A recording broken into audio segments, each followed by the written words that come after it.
I want to describe a business English lesson that I've taught more times than I can remember, and lots of other business English teachers have taught it too. It's a class for in-work learners, so people who are already doing a job. Maybe it takes place in a company, maybe in a private language school, maybe on Skype these days. And generally it's a small class, probably no more than 6 in a group, or maybe 3, or maybe it's 1-to-1. But it's a class where the course syllabus can be very flexible, tailor-made to the students' needs. So, earlier in the course we've drawn up a list of the things the students said they needed to do in English. They've told me about challenging situations and events they encounter when they're using English at work. And together we've come up with a list of situations and scenarios they want to practice. So at the start of this class, I get them to simulate one of the scenarios. There's no reading or listening or video or anything like that beforehand. We just jump straight into the task. It's a deep end task because it's like chucking them in at the deep end of a swimming pool. They have to swim. Now sometimes the scenario is best simulated with a role play, and they'll have to set the scene by explaining who's talking to who, where, what's the context and why, what's the purpose of this communication, what job needs doing. They need to explain it fully enough for the class to act it out. And other times it's a bit simpler, and there will be one student who's leading the interaction.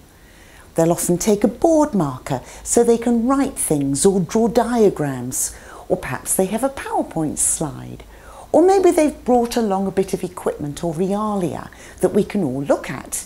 It varies depending on the scenario. While they're doing this deep end task, I'm taking notes. I'm trying to think very fast and hard to work out what they could do better.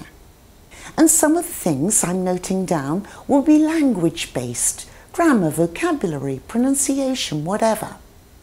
But others will be broader issues to do with the communication itself. Perhaps they're not structuring the information in the best way. Perhaps their slide was confusing. Perhaps they're talking too fast and not checking people are following. Perhaps their body language isn't assertive enough, or they didn't smile enough. Basically, I'm thinking, if they were doing this at work, would they be getting the job done successfully in a time-efficient way? And would they be making the best impression they could?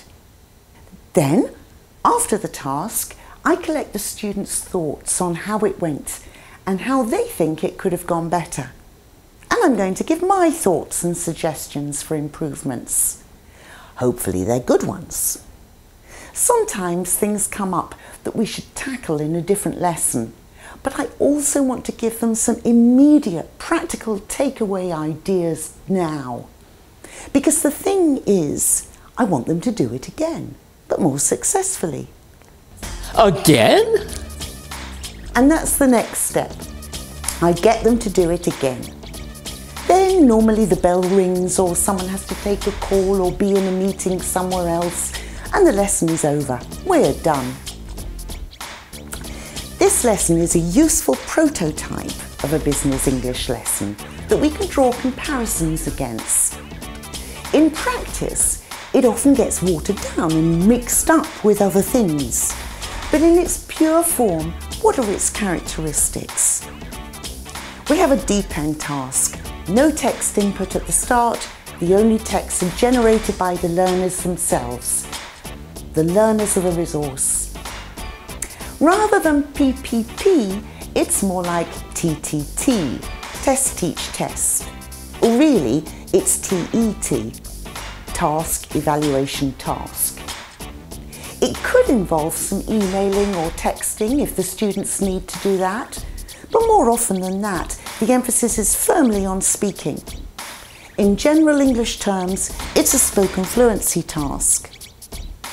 Now, I think this lesson will be familiar to lots of business English teachers, and it has a lot of benefits. That's why it stood the test of time.